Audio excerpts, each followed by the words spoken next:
doing a little off-roading here in Florida. You know, that's what you come down to Florida to do, right? That's what you come down here to do. A little bit of off-roading, a little bit of you know, dirt roads, fire roads. That's the beauty of having air suspension in a Tesla. And you can just go right into here, you know, hit up the suspension. Maybe not. There we go. See, we got that high setting. You can also go very high, but I think we're good. I think we're good. Anyways, what's up, guys? Welcome back to the channel. Welcome back to the vlog. I successfully made it down here to Florida, just south of Sarasota. We're in Venice, Florida. The drive was actually much easier than I thought, and I think part of that was due to the fact that I had a Tesla, which is kind of like counterintuitive in a way. Now, the reason that I say it was almost easier in the Tesla is because of the superchargers. It helps to break up the drive, and that almost makes it that much easier. The longest stint of driving I think I did was about 3 hours. It was basically skipping over the Savannah, Georgia supercharger. I'll have to check back to the vlog. It's some Santee, I think, Santee, South Carolina to Kingsland, Georgia. I believe that was the longest stint I did. I had to drive slowly. Turn right. Thank you, Tesla. I had to drive slowly to make sure I got the exact range that I was projected to get. Otherwise, I would have had to stop in Savannah. On the way home, I'm definitely stopping in Savannah. It wasn't worth it. I was driving so slow. It honestly probably would have been faster to just stop at Savannah for like 10-15 minutes and then continue on the trip than to drive 60 miles an hour when the speed limit was 70, and I just get bored and tired when I drive that slowly. So personally, it wasn't worth it. Definitely gonna probably stop at Savannah on the way home. But anyways, we made it down here. The road trip was successful. I am now at 100,654 miles. So the warranty's over. Yeah, the warranty's over.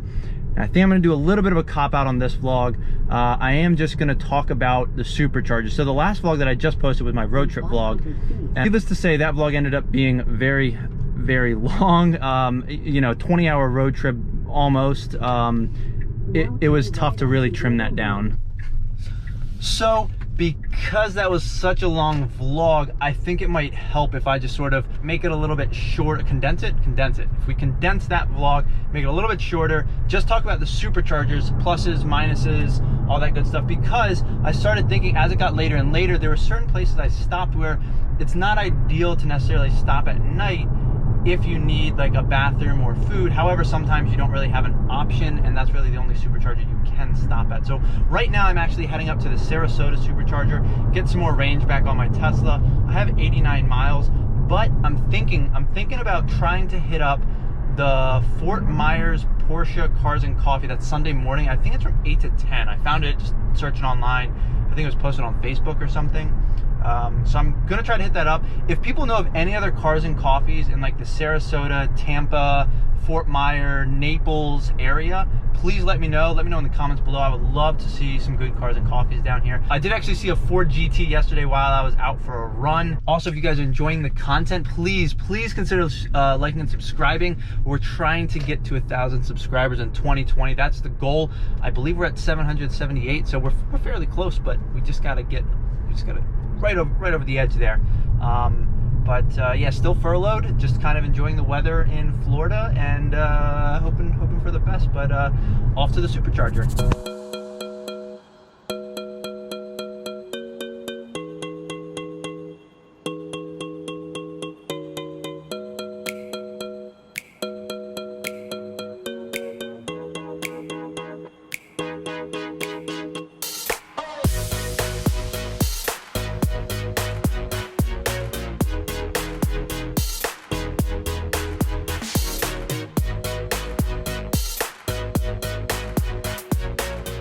So first and foremost, I will say that the Sarasota supercharger is a little ways off the highway.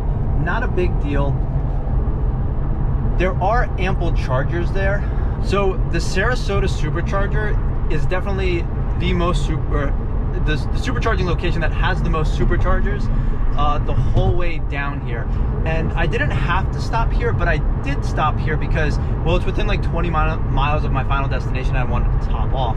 This place has 20 supercharging stalls, and at night it's not bad because there is a Wawa, I believe. We'll be there in like 4 minutes. A Wawa there, and so that's obviously open 24/7, so you can go in there, use the bathroom, get food, all of that good stuff. However, during the day, There's also a Whole Foods, some restaurants, and then obviously you pass some places sort of along the way when you get off the highway. So we're pulling up right now, and I'll kind of show you guys what's around. All right, so you're gonna make a left here onto Honor or Honor Avenue. The Whole Foods is off to the right, and the Wawa is also off to the right. However, you want to pass the Whole Foods, actually go up to this next light. Destination is on the right. And now you want to take a right-hand turn here. And all of the Superchargers are actually back behind the Whole Foods. And this is where all of the Superchargers are. So we have a Model S, couple Model 3s, maybe a Model X here right now. And the Wawa is over that way. Right. All right, so 75 is over that way, and it runs up and down. When you come in, you're gonna make a left on Honor Avenue. You're gonna see the Whole Foods and the Wawa off to your right, and you wanna pass the Whole Foods, and then all of the Tesla Superchargers are back here in this parking lot, and there's 20 stalls, which is really nice. But at night, the Wawa is always open. The Whole Foods, I don't know what time they close, but that is obviously a nice place. You can go to the bathroom, get food there too. And then there's a ton of like malls and shopping centers and all of that good stuff in the 0.8 miles that it takes to get from 75 to the Supercharger. So this is kind of a nice place to stop if you want to stop and shop around. But at least within walking distance of the Supercharger, you mainly have like Whole Foods, Zoe's Kitchen, the Wawa, and I mean, that's probably the closest things. Otherwise, you're gonna have to like cross this big highway, and I don't even know if there's actually crosswalks, so I wouldn't necessarily advise it. I'm also not really sure what's going on right now. We're having some issues here with the calculating. It says we've added 4 miles of range. However, it doesn't know how much range is on the battery. It looks like the battery is completely empty. I don't know what's going on. All right, so on the way down, the first Supercharger we stopped at was the Chester, Virginia Supercharger. And this one had 8 stalls available and an air station that everybody seems to love. So the Chester Supercharger also at a Wawa, I believe, which I assume is open 24/7, and that is very nice, especially during the day or at night. It's a little off the highway, but it's not too bad. There's a north and south way to get on the highway, and it sort of sits in between, so it's not terrible. Could be better, but not terrible. So really just the Wawa at the Chester Supercharger, but not too bad. And well, at least coming from the DC area, it's sort of the furthest one south, sort of leaving before you get to Rocky Mount. So for me, it's ideal because my battery is lower than the Supercharger that I think is before Richmond, like more north of Richmond and in Richmond. So yeah, that's why I went there, and well, it also mapped it out. Now, Rocky Mount is not terrible. However, you do have to drive off the highway a little bit. There's really nothing around. I think there's one restaurant that's like part of a hotel, and there's like 2 hotels near that. So in the middle of the night, it's not ideal, but I believe you can go to the bathroom at like the hotel lobbies. At least that's what I did when I was there. But there's really not much food, really nothing, like not even like McDonald's. There's not really even gas stations that I can remember, but I didn't stop there. So just kind of additional Supercharger. Now, the next one I stopped at after that was, I don't remember. One second. So the next Supercharger we stopped at was the Smithfield, North Carolina Supercharger. This was at a Sheetz, very similar to like Wawa, all the same thing. It's a gas station they've like made to order food, all that jazz. That one was pretty nice as well. I assume it's 24/7. There's also, I think there was like an Arby's, a Burger King, a Wendy's, stuff like that. And also the outlets, which are sort of walkable, but sort of not. So it would be kind of nice during the day. However, there's still options, bathroom, food, and stuff like that in the middle of the night if you were driving along that route. So pretty simple, very close to the highway. So that was very nice. And yeah, I'd say overall, pretty solid Supercharger. The next Supercharger I went to was the Florence, South Carolina Supercharger. Now this one had a lot of stalls. I believe there were 16 stalls there, and it was at a mall. So in the middle of the night, not ideal. The mall closes at, I believe, 6. So you'd probably have to find like a restaurant or gas station nearby. However, if you're at the Superchargers, it's fairly, like, it's not super close to walk to anything. You probably could. I just don't know how populated it would be, and there aren't that many people. So plenty of Superchargers, but it's also at a mall. So more ideal during the day, not super ideal at night for sure. Then after the Florence Supercharger, we stopped at the Santee Supercharger. Now this is where I spent a lot of time because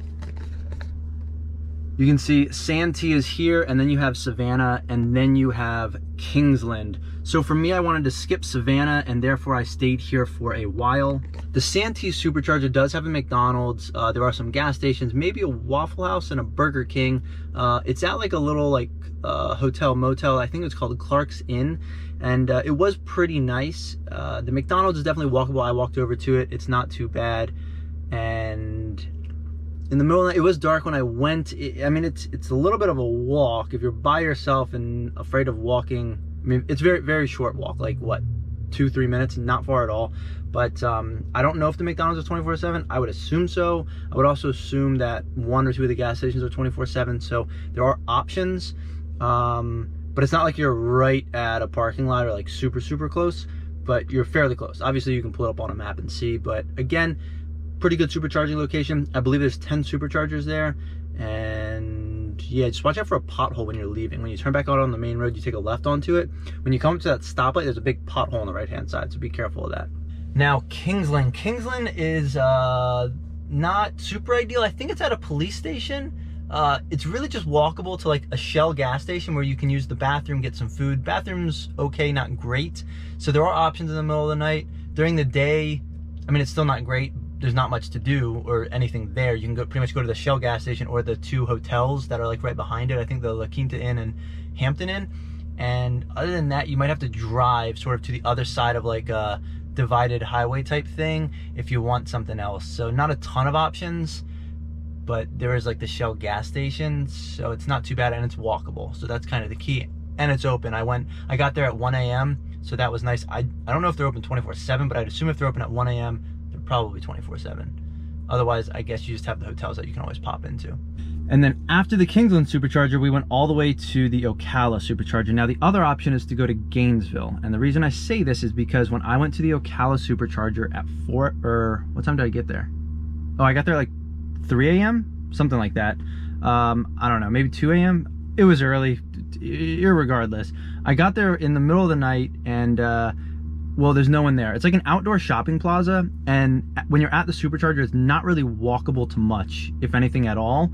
You do drive by some things, but I don't know really what's open during the nighttime.